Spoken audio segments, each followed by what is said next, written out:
सपनवा में आई के कन्हा बैठा तोए सपनवा में आई के कैसे भुलैली कसम संघवा में खाई के कैसे भुलैली कसम संघवा में खाई के कन्हा बैठा तोए सपनवा में आई के कन्हा बैठा तोए सपनवा में आई के।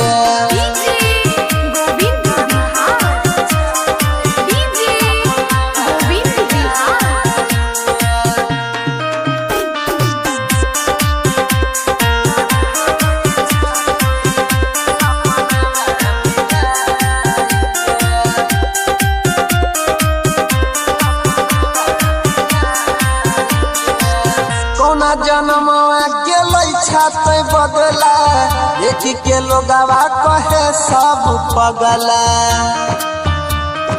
ये जाना सुना कौना जन्मवा गेलै छाते बदला देख के लोगवा कहे सब पगला।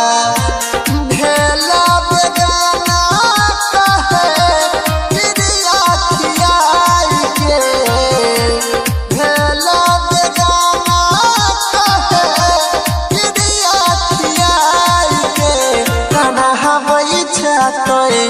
सपनवा में आई के कन्हा बैठा तोए सपनवा में आई के।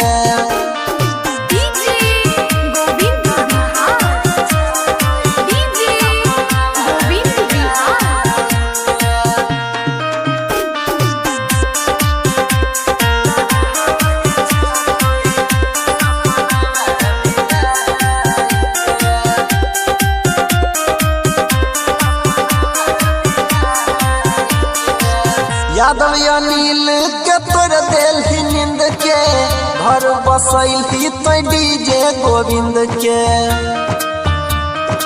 ये जान सुना संजय कृष्णा के तोड़ देलही नींद के घर बसैलही तो डीजे गोविंद के।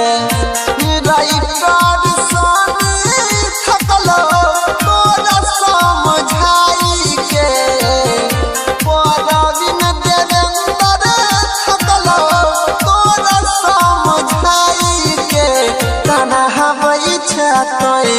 सपनवा में आई के कन्हा बैठा तोए सपनवा